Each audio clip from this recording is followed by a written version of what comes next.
আজ আমরা দশম শ্রেণীর পর্যায় সারণীর তৃতীয় আলোচনা অর্থাৎ পর্ব নম্বর 3 ক্লাস নম্বর 3 আলোচনা করছি।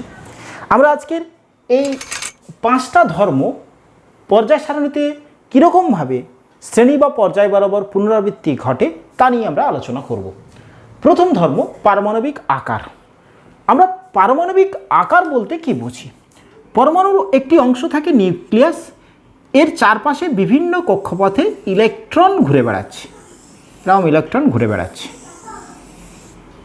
এই ইলেকট্রনগুলো একদম শেষ কক্ষের ইলেকট্রন, নিউক্লিয়াস থেকে যে দূরত্ব সেটাকে বলা হচ্ছে গিয়ে পরমাণুর ব্যাসার্ধ। কি বললাম? নিউক্লিয়াস থেকে শেষ কক্ষের ইলেকট্রন পর্যন্ত দূরত্বটাকে আমরা বলছি পরমাণুর ব্যাসার্ধ। তাহলে পরমাণুর ব্যাসার্ধকেই আমরা পরমাণুর আকার বলতে পারি। যে পরমাণুর ব্যাসার্ধ বড় তার আকারটা বড় হচ্ছে। এই ধর্মটা পারমাণবিক আকারের কিরূপ পরিবর্তন ঘটে, এখানে একটি দারুণ কনসেপচুয়াল একটি কথা বলি, যেটা থেকে তুমিও বলতে পারবে যে কীভাবে সারণীর পর্যায় এবং শ্রেণী বরাবর কিভাবে পরিবর্তিত হয়। যখন এই নিউক্লিয়াসের আধান, নিউক্লিয়াস কি আধানগ্রস্ত বলো? নিউক্লিয়াস কি আধানগ্রস্ত? পজিটিভ আধানগ্রস্ত। নিউক্লিয়াস পজিটিভ আধানগ্রস্ত, পজিটিভ আধানগ্রস্ত। ইলেকট্রন নেগেটিভ আধানগ্রস্ত। এই নিউক্লিয়াসের আধান যত বাড়বে, অর্থাৎ প্রোটন সংখ্যা বাড়লে নিউক্লিয়াসের আধানটা বাড়বে। এখানে ধরো এই নিউক্লিয়াসের আধান ছিল 10, এখন নিউক্লিয়াসের আধান হচ্ছে 11। এইখানে যে ইলেকট্রনটা সর্ববহিস্থ কক্ষের ইলেকট্রনের উপরে, তখন আকর্ষণ বলটা বাড়তে থাকবে। অর্থাৎ নিউক্লিয়াসের আধান বাড়লে সর্ববহিস্থ কক্ষের ইলেকট্রনের উপর আকর্ষণ বাড়বে। তাহলে আকর্ষণ বাড়লে কি হবে? আর একটু ছোট হয়ে যাবে ব্যাসার্ধটা। আকর্ষণ বাড়ার সাথে সাথে যখনই পজিটিভিটিটা বাড়লো ব্যাসার্ধটা কমবে। আর যদি আমরা ব্যাসার্ধ বলি তাহলে ব্যাসার্ধটা কমবে। এই কনসেপ্টটা মাথায় রেখে আমরা এবার বলি। পর্যায় সারণীতে ধরো এরকম পর্যায় আছে, এইগুলো পর্যায়, এই বরাবর অনুভূমিক রেখা বরাবর, অনুভূমিক বরাবর যেগুলো সারি আমরা করেছিলাম।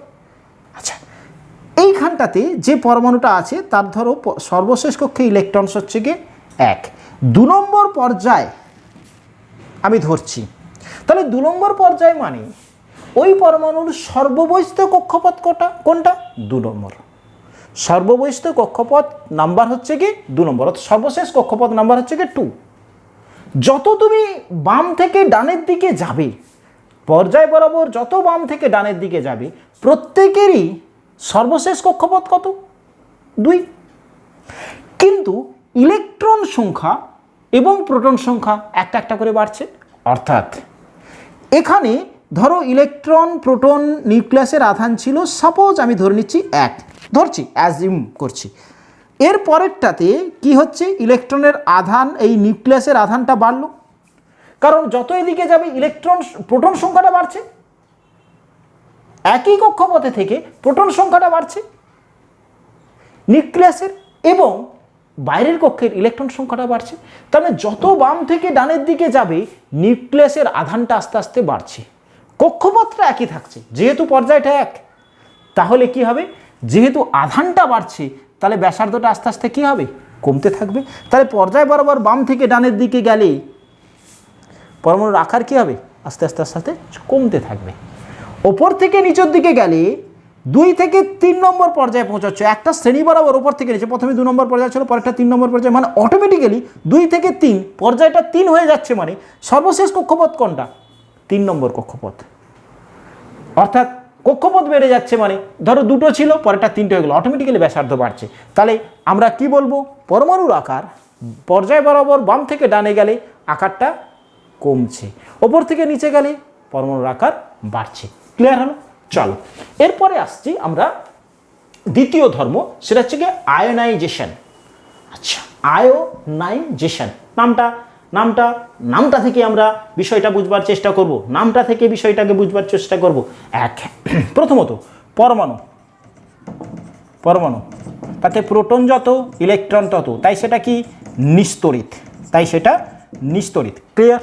আচ্ছা, এটা থেকে ইলেকট্রন বেরিয়ে গেলে বা ইলেকট্রন প্রবেশ করলে সেটা কি হয়ে যাবে? আর পরমাণু থাকে না, সেটা কি হয়ে যাচ্ছে? আয়ন হয়ে যাচ্ছে। ক্লিয়ার? তাহলে আয়োনাইজেশন মানে আয়নে পরিণত হওয়ার প্রবণতা। আয়োনাইজেশন শক্তি বলি তাহলে একটু সুবিধা হবে তোমাদের ক্ষেত্রে, আরেকটু আয়নাইজেশন শক্তি বলি। আচ্ছা, তাহলে একটি পরমাণু থেকে আয়নে পরিণত করতে চাইছি, কিভাবে আয়নে পরিণত করবে? ধরো এই পরমাণু সর্ববহিস্থ কক্ষে যে ইলেকট্রনস আছে, একটা ইলেকট্রনসকে আমি বের করে দিতে চাইছি। নিউক্লিয়াস এই ইলেকট্রনসটাকে আকর্ষণ করে রেখেছে,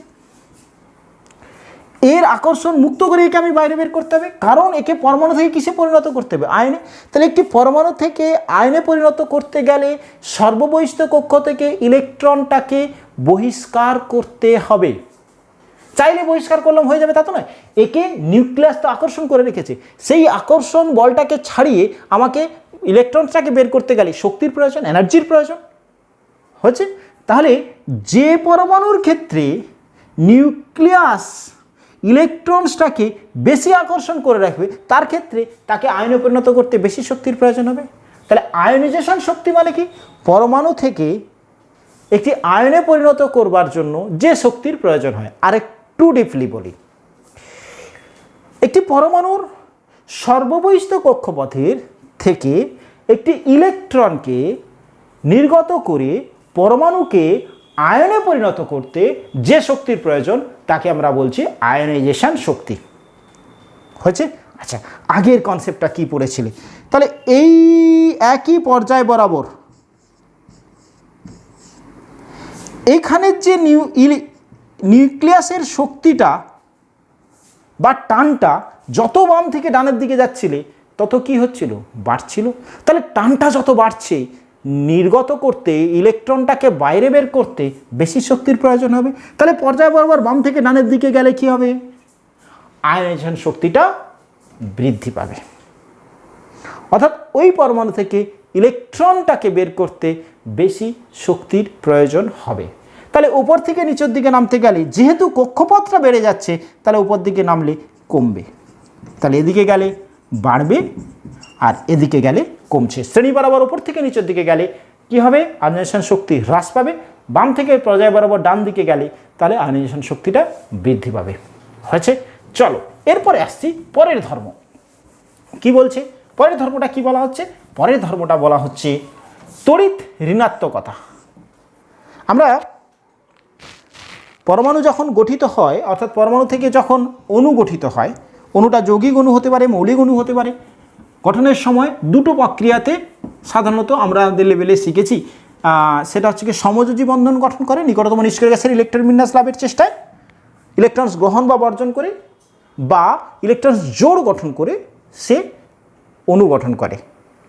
এই যে ইলেকট্রনস জোড় গঠন করে যখন ঘটে তখন আমরা তাকে বলি সমযোজী বন্ধন, অর্থাৎ জোড় গঠন করে। কীভাবে জোড় গঠন করে? একটি ইলেকট্রনস দিল, একটি ইলেকট্রনস দিল, দিয়ে একটা ইলেকট্রনস জোড় গঠন করবে। এই জোড়টার উপরে ধরো এক্স এবং ওয়াই, এই জোড়টা এক্স একটা দিয়েছে, ওয়াই একটা দিয়েছে, এদের জোড়টা এই জোড়টাতে সমান অধিকার থাকবে। কিন্তু আমাদের বাস্তবিক ক্ষেত্রেও দেখা যায় নিজের একটু কেউ শক্তি প্রদর্শন করতে চায়, এক্ষেত্রেও তাই। দুটো মৌলেই সমান ইলেকট্রনস দিয়ে ইলেকট্রনস জোড় গঠন করেছে, কিন্তু যে মৌলের একটু ক্ষমতা সে চাইবে, যে মৌলের দেখা যাবে এই মৌলের একটা মৌলের আছে নিজের দিকে একটু টেনে রাখবে এই জোড়টাকে। এই যে সমযোজী বন্ধন গঠনকারী ইলেকট্রন জোড়কে নিজের দিকে টেনে রাখার বা আকর্ষণ করে রাখার প্রবণতাটাকে বলা হয় তড়িৎ ঋণাত্মকতা। এই তড়িৎ ঋণাত্মকতা ধর্ম যখন আমরা পর্যায় বরাবর বাম থেকে ডানে যাব তখন বাড়ে, ওপর থেকে নিচে গেলে কমে। হয়েছে? আচ্ছা, ওকে। এরপরে আসছি জারণ ধর্ম। জারণ ধর্ম, জারণ ধর্ম কাকে বলে? জারণ, জারণ হয় মানে কি? ইলেকট্রন বর্জন, ইলেকট্রন বর্জনকে বলা হয় জারণ। যে পদার্থ থেকে ইলেকট্রন বেরোয় তার জারণ হয়েছে বলবো। আরেকবার রিপিট করছি, যে পদার্থ থেকে ইলেকট্রন বেরিয়ে যাবে তার জারণ ঘটেছে, আর যে এটা ঘটায় অর্থাৎ যে গ্রহণ করে তার জারণ ধর্মটা বেশি। খুব মন দিয়ে এটা বুঝবে। একটা পরমাণু সোডিয়াম আমি ধরছি, এটার থেকে ইলেকট্রন বেরিয়ে গেল, দিয়ে তৈরি করলো Na+, এটা কি ঘটলো আমি বললাম জারণ ঘটলো। একটি রাসায়নিক বিক্রিয়ায় জারণ যার ঘটে সে কি জাতীয় পদার্থ? যার জারণ ঘটে সে হচ্ছে গিয়ে বিজারক পদার্থ। আর যার বিজারণ ঘটে সে কি পদার্থ? জারক পদার্থ। তাহলে যার ইলেকট্রন বর্জনের প্রবণতাটা বেশি, যে সহজে ইলেকট্রন বর্জন করছে বা ইলেকট্রন বর্জন করছে, সে কি হচ্ছে? জারিত হচ্ছে। আর যে ইলেকট্রন গ্রহণ করছে সে কি করছে?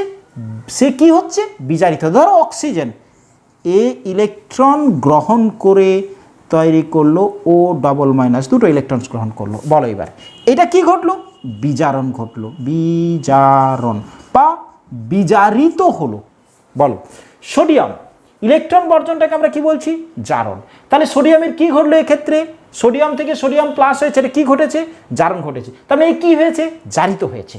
অক্সিজেন ইলেকট্রনস গ্রহণ, ইলেকট্রনস গ্রহণটাকে আমরা কি বলছি? বিজারণ। ইলেকট্রনস গ্রহণটাকে কি বলছি? বিজারণ। তাহলে অক্সিজেনের কি ঘটেছে? বিজারণ ঘটেছে। তাহলে এ কি হয়েছে? বিজারিত হয়েছে। জারক দ্রব্য, বিজারক দ্রব্য, যে অপরকে জারিত করে নিজে বিজারিত হয় তাকে বলে জারক দ্রব্য। যে নিজে জারিত হয়ে অপরকে বিজারিত করে তাকে কি বললাম? বিজারক দ্রব্য। তাহলে অক্সিজেন নিজে কি হচ্ছে? বিজারিত হচ্ছে। সোডিয়াম নিজে কি হচ্ছে? জারিত হচ্ছে। তাহলে সোডিয়াম নিজে জারিত হচ্ছে, তাহলে অপরকে কি করছে? বিজারিত করছে। অপরকে যেটা করবে সেটা সেই পদার্থ। তাহলে সোডিয়াম কি পদার্থ? বিজারক পদার্থ। অক্সিজেন নিজে কি হচ্ছে? বিজারিত হচ্ছে। অপরকে তাহলে কি করছে? জারিত করছে। তাহলে অক্সিজেন কি? জারক পদার্থ। ওকে, পর্যায় বরাবর পর্যায় সারণীতে যত বাম থেকে ডানের দিকে যাবে, পর্যায় বরাবর যত বাম থেকে ডানের দিকে যাবে তত শেষ কক্ষের ইলেকট্রনস, ধরো এটা একটা পর্যায়, 2 নম্বর পর্যায়, 1 নম্বর শ্রেণী, মানে এর শেষ কক্ষে ইলেকট্রনস কটা? এক্স একটা মৌল, শেষ কক্ষে ইলেকট্রনস কটা? একটা। 2 নম্বর শ্রেণী শেষ কক্ষে ইলেকট্রনস কটা? দুটো। 3 নম্বর শ্রেণী তার শেষ কক্ষে ইলেকট্রনস কটা? এক্স ওয়াই জেড, 3টা। শেষ কক্ষের ইলেকট্রন সংখ্যা একই পর্যায়ে থেকে যখন বাম থেকে ডানের দিকে যাব শেষ কক্ষের ইলেকট্রন সংখ্যাটা আস্তে আস্তে বাড়ছে।